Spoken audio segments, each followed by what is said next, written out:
But if America under Donald Trump, we do it, you see that the United Nations will wake up from their sleep, that they're sleeping between Nigeria and Biafra, and we see what will happen. Nnamdi will be released, and Biafra agitation or Biafra restoration will come to reality. You understand? So, and the only thing we are praying, only thing that I'm praying, let December 2nd, 2024 be reality of Sam Maneta declaration.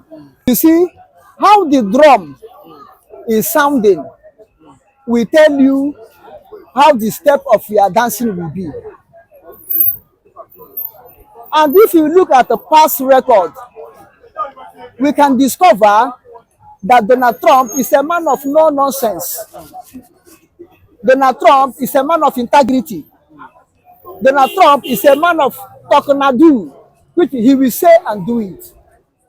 Donald Trump was a man that officially recognized Jerusalem as capital of Israel in his first term of 2016 to 2020. He removed American embassy from Tel Aviv and put it in Jerusalem, which means he has recognized Jerusalem as capital of Israel, which no president in America have done it since the restoration of Israel in 1948.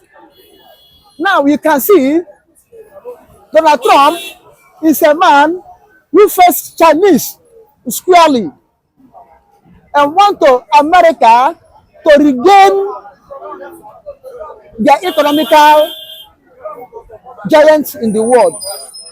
By doing what? Saying America should return all their companies from China back to America. He's a man that did it. And if you watch his speeches since he have declared winner of 2024 election, you will see where he's going. That if he go, he will do the right thing.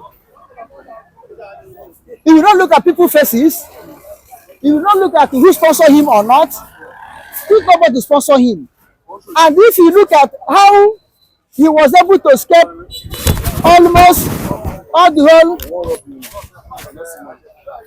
attempt of assassin against him, you will know that God have already set him up to correct the mess of Democrats in America and the all part of the world. And look at what he said, that he will look into Ukraine and Russia war to bring peace. Within 24 hours, he was sworn in. 24 hours, he was sworn in. Is that true?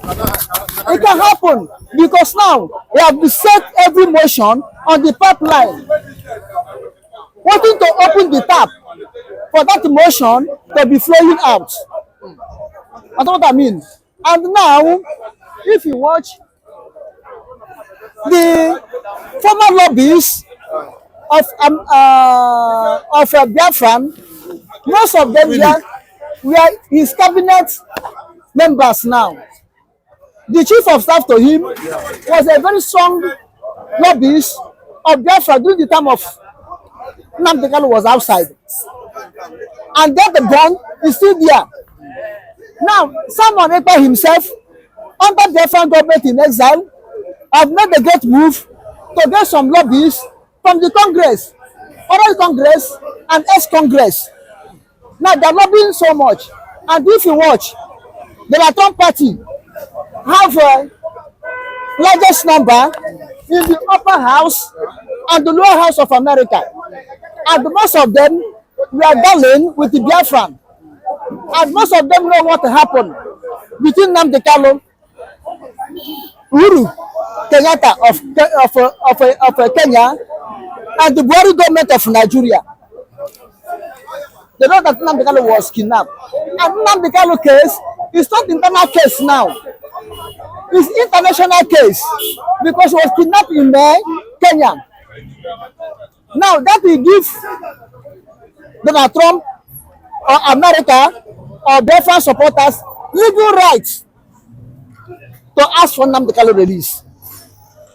Because Nigeria was part of the signatory United Nations Charter of Human Rights, self-determination, or other things. But Nigeria have violated that law, violated that the signatory, abused that the signatory, and kidnapped Nnamdi. And why United Nations keep silent? Because the motivator that could have been the United States of America keep silent, because Joe Biden was there. Joe Biden did not care, because APC of Nigeria are like Democrat of America. You know, most of the time when Democrats come up to contest, Nigerian government always support them. You understand? Like in 2016, when Hillary Clinton want to contest with Donald Trump for the first time Donald Trump will rule, Nigerian government under Buhari give Democrats $1 million for the election. Even in 2020, Nigeria still play moral support. That time in 2020, between Donald Trump and Joe Biden. And you will see, immediately Joe Biden enter, the Tornado fighter jet, Nigeria bought from America, that Donald Trump said he will not release it to Nigeria until after 2023. Immediately Joe Biden enter, he released that Tornado war jet, which Nigeria were using that time to terrorize or to dislodge Biafran's agitators. So that is why Joe Biden was mellowed down not to forward the issue of Nnamdi kidnapping and Biafra restoration to United Nations. I do know that America command great influence, very high influence, United Nations. Now that Donald Trump swear in, and now the Trump have won the election, and he said everything he swear in, we will observe the whole human rights all over the nation. Anybody that is intimidated, abuse of right, that America will look into it and vote the United Nations. Who should Nnamdi fall in that category? Biafra agitators fall in that category. It means it's obvious. It's obvious that the Trump administration will bring changes in Nigeria and Biafra. A positive change in favor of Nigeria, which means Donald Trump will forward Biafra Nnamdi case to the United Nations, and immediately American government persuade the United Nations, they will come up. You know, the United Nations have given Nigeria ultimatum to release Nnamdi, I think last year, and they have expired. The United Nations did not do anything. They sit down silent because there's no motivator that to motivate the United Nations to come up. But if America under Donald Trump will do it, you see that the United Nations will wake up from their sleep, that they're sleeping between Nigeria and Biafra, and we will see what will happen. Nnamdi will be released, and Biafra agitation or Biafra restoration will come to reality. You understand? So, and the only thing we are praying, only thing that I'm praying, let December 2nd, 2024 be reality of some declaration of Biafra restoration, and let Donald Trump be sworn in peacefully, because Democrats are not happy because there are so many upset. You feel they have an evil agenda? They have an evil agenda. Democrats have an evil, total evil agenda, not only against America. But it was recently in the White House with Biden. Democrats have bad intention, bad ideology on the ground, not only against America, but against the entire world and humanity, even against God. You understand? This is why they will fail, because nobody will rise up against God and succeed. Have you seen anybody that fought against God and succeed? Look at the law Democrats are propagating. All of them were against the commandment of God. This is why God raised Donald Trump to take it to save America, save entire world, save Christianity, and save moral decay that is decaying under the watchful of Democrat government of America. So I think that Donald Trump is going to do the right thing. Fix the right peg in the right hole. And putting the right peg in the right hole, one of it is asking Nigeria to release Nnamdi, and the standing for the recognition of Biafra as soon as it's swear in. If someone ekpa declare it on December 2nd, which I pray that by God's grace it should be, in the name of our Lord Jesus Christ. Amen. Them down because what they're expecting from her was not what they are getting from her. And the glory be to God that she did not give it to them. And at the same time, that was the reason why currently the new appointment that Mr. President have made, he did not include any Eastern man. He did not include Igbos in his current appointment. But Bianca, we want to, be the one to negotiate this. God bless you, my viewers.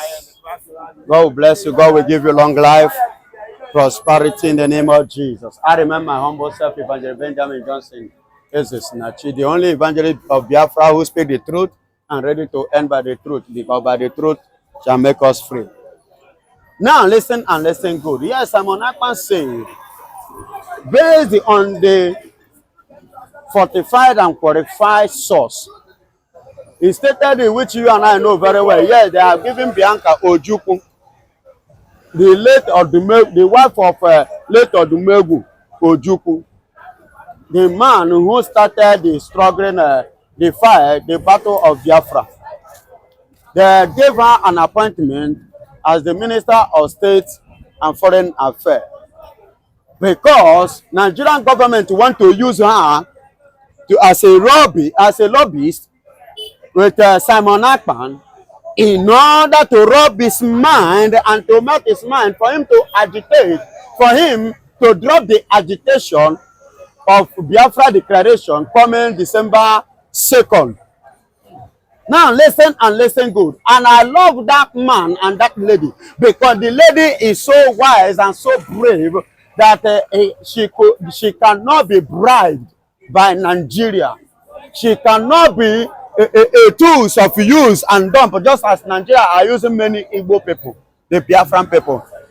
Now listen and listen good. She disappointed them. She turned them down because what they are expecting from her was not what they are getting from her.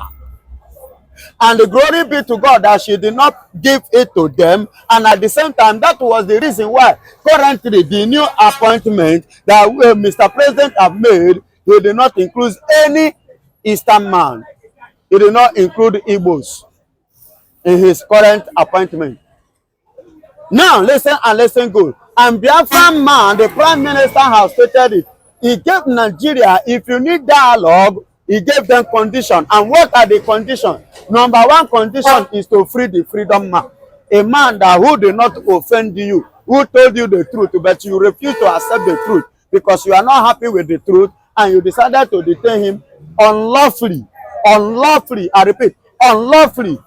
Even it was against Nigerian constitution, and it was against the British constitution, and it was against the UN constitution, and it was against AU constitution. It was against ECOWAS constitution. Yet, because he's an Igbo man,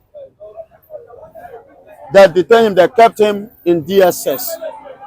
Keep on tormenting him, denying him his right. Now listen, but God will judge. Hear me and hear me clearly. He gave them that condition that Nnamdikanu must be free. Number one condition, yes. And he must be free. Whether Nigeria, Mr. President Tinubu like it or not, Nigeria must free Nnamdikanu. He did not offend them. He did not commit any crime. That's number one condition. Number two condition, Nigeria must free all the Biafran detainees in the northern part of Nigeria. That's number 2. And number 3, all the terrorists in Nigeria, roadblock and whatsoever, according to what he said, Nigeria must remove it. Oh, Nigeria must remove them from the Biafran land, the 40th state of Biafra. Nigeria must withdraw them. 2, the 4th one, the dialogue must be held in Finland. The 5th one, the Finland government will be the mediator between Biafra and Nigeria. Now listen and listen good. With all this, if Nigeria like, let them come up with the dialogue. Even meeting all this demand, I want to tell Nigeria that Nigeria have expired. We can never be together. Let them meet up the requirement. Dialoguing to be together is an error, because it's not going to be possible again. For over 50-something years now, a room was given, yet that room was not honored nor being appreciated. And the only person, the only president in Nigeria ever tried to unite Nigeria was an Igbo man, the late Aguiyi. And the same Aguiyi was murdered in a cold blood in Ibadan, in one local place at Ibadan, where he traveled to go and meet the prime minister in Ibadan for peace, for unity, for oneness. And he was murdered. And ever since that day to today, no government has ever made that move. I could remember Okuta panel in the early 2000s under Obasanjo watch. Obasanjo in his statement make it clearly that the only unitary government that ever played in Nigeria was late Aguiyi. And let me tell you again, like I say, dialogue, no dialogue, meeting up our demand or not, we can never be together with Nigeria. It has expired 10 years ago. Let Nigeria take it as their fate, because we have taken our own fate. We have taken our fate and we are standing on our ground, on our feet. We want to go and develop our land. I could remember one of his Twitter, Prime Minister Twitter, he said he doesn't need foreigners to come and develop. He said he doesn't need foreigners to come and develop our land, that we will develop our land by ourselves. Yes, and which is true. For example, go to Abia State today. Give us the chance, you will see what God has divinely endowed every Igbo man with. What you are seeing in Igbo people today is not what God has given to them. Allow the Igbos to go, then you will see the potentials in Igbo man, in Igbo people. We are being limited because we are together. And let me tell you, where is it? Let me give you another example. Where is it that Ibeto was not allowed to operate in Nigeria? Because Ibeto is a Nigerian man, is an Igbo man. Why? What makes Ojukwu airline not to be flying in Nigeria? Because he's an Igbo man. Obasanjo is aware of what I am saying. Calabar Resort, I repeat, why did the Calabar Resort close and shut down under the watch of Olusegun Obasanjo regime? Because he ordered them to come and open it here in Lagos, and they refused. And he shut it down. Up to today, nothing like Calabar Resort anymore. And look at Innocent Motors.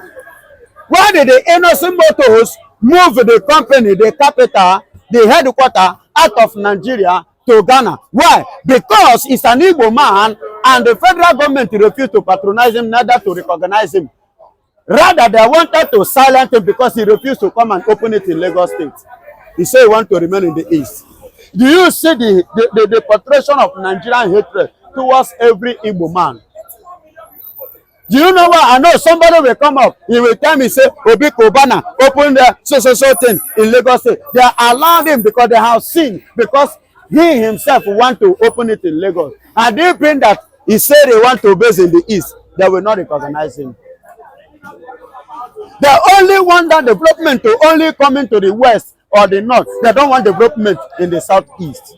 And that is why federal government have never, for over 50-something years, make any move for the development of the Southeast. And let me tell you, do you know why somebody like Oti today is helping our people in Abia State doing what he's doing? Because they have seen that Oti came in the time that heat was much.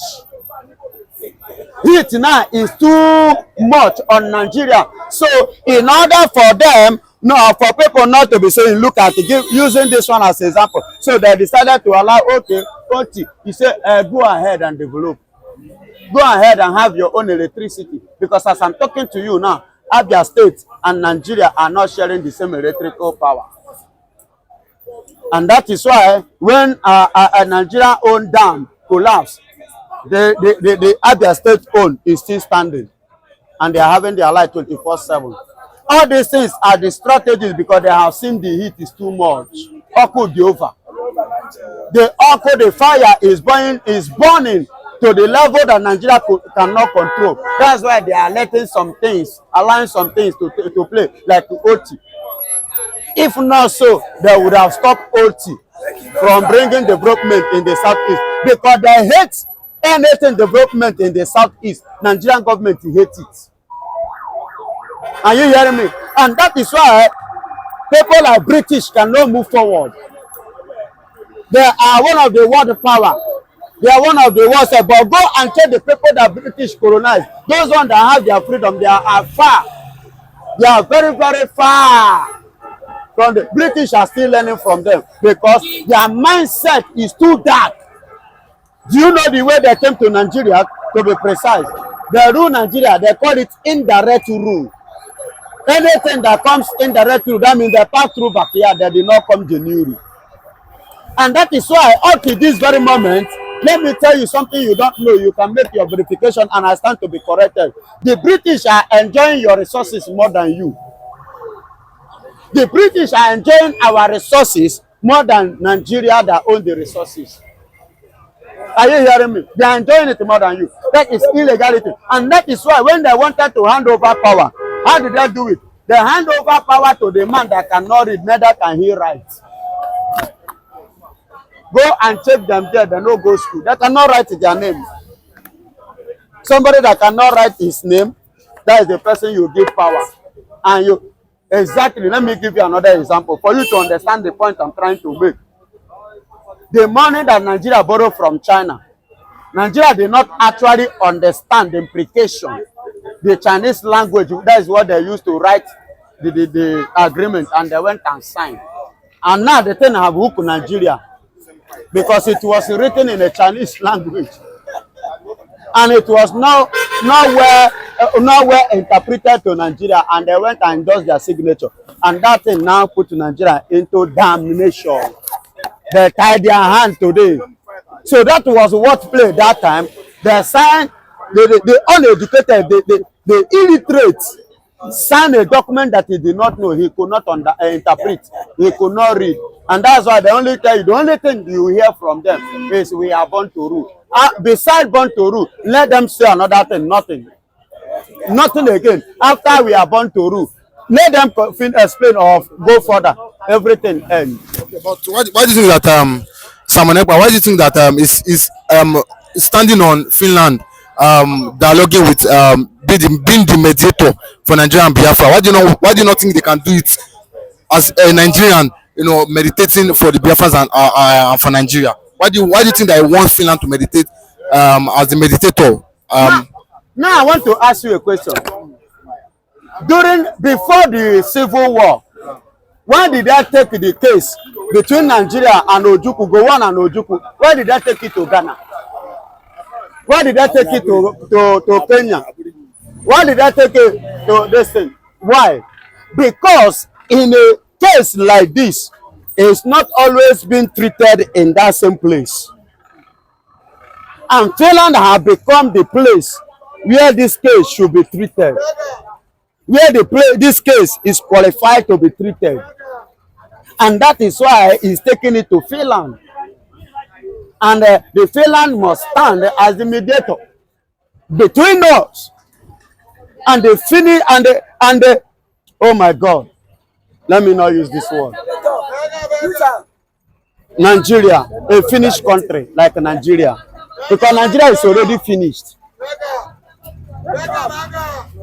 As you can see women, they are the ones visiting market. They know the cost of the price of things in the market. They know the truth. What I'm saying is the truth. Nigeria is finished already. Are you getting it? So that is why, on this note, we don't have any negotiation and dialogue within us in Nigeria here. We must have somebody as a third party. Let me use the word, a third party that will be a witness. Because had it been that during the time of Lord Lugard, when he came in disguise to rule Nigeria, and when he handed over the power, had it been that there was a third party, I don't think Nigeria will be in a deep mess like this. I believe that the third party would have come up. Are you getting it? Because there was no third party. That's why what is happening now is happening. And that is why Simon Ekpa needed a third party this time. Because of future purposes.